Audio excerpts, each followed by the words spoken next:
Look at this baby. So gentle, so innocent. You'd think this child would grow up to become a good man, an honest man. Well, think again.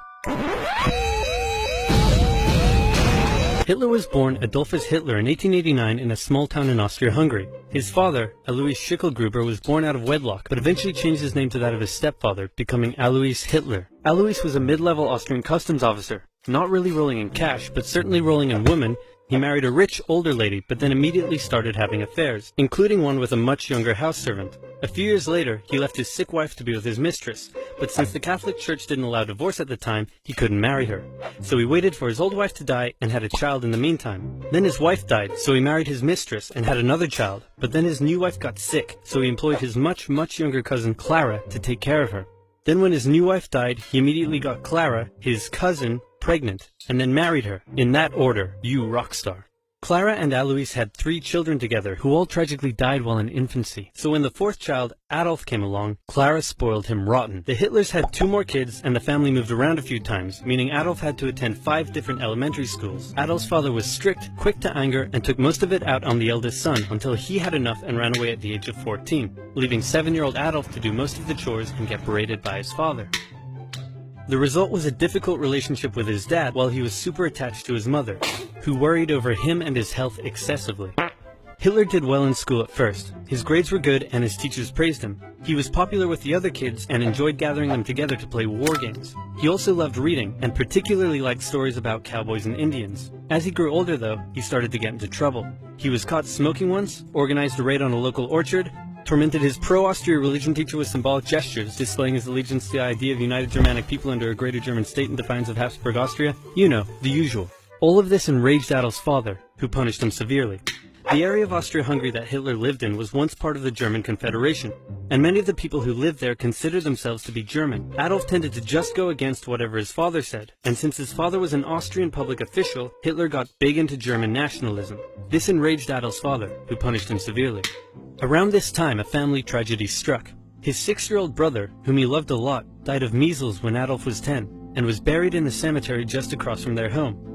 Around this time, neighbors reported a change in the young boy. Strange behaviors such as talking to trees and staying up late staring at the stars from the cemetery walls. He lost interest in religion, and his school grades started to decline, which enraged his father, who punished him severely. It also didn't help that he had just entered high school, and the cool city boys treated him like a rural peasant. He had to repeat a grade and had little interest in most school subjects, instead spending his time reading and drawing, which he was quite good at. One day his father said, "Son, someday you'll be a big balls public official like me." And Adolf replied, "No, father, I'm going to become an artist and soar high above the clouds with the eagles." This enraged his father, but by this time he was an old-ass man, so he just sort of let it go, and then died of a lung hemorrhage. Hitler just about passed his final semester, and celebrated in the typical way, by getting blackout drunk and wiping his ass with the certificate. However, he didn't take the overall final school exam, instead just dropping out. The now 16-year-old boy was unemployed, without much purpose in life, and for the next 3 years he stayed that way. He spent most of his time at the opera with his only friend, August Kubizek. Kubizek later wrote his memories of the young Hitler, and said he was passionately interested in many things, felt he was in many ways better than others his age, was quick to anger just like his father, and an incredible speaker once he was ranting. When he was 18, he said a very sad goodbye to his mother and went to Vienna to take the entrance exam for art school. He failed. Soon after, he had to return home. His mother was sick, and her health was rapidly deteriorating. Hitler stayed by her side, and when she eventually died, the family doctor said he had never seen someone so overwhelmed with grief as Hitler was.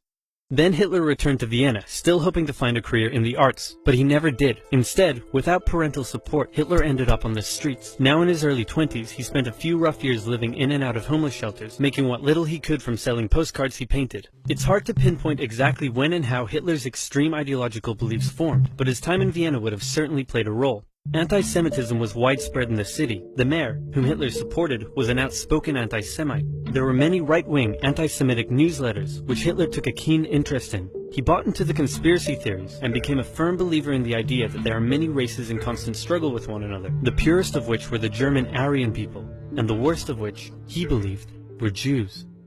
Since Austria-Hungary was a multi-ethnic empire full of lesser races, Hitler wasn't a fan. So when he was 24, he moved to Munich in Germany to avoid doing military service, and for 1 more year he was a drifter on the streets, until something huge happened. In 1914, long-standing tensions in Europe erupted into the First World War. Crowds across Europe celebrated the news. Within days, Hitler volunteered for the German army. The war gave him a purpose in life. His fellow soldiers gave him friendship and brotherhood. Despite the horrors of war, Hitler considered it to be the best time of his life.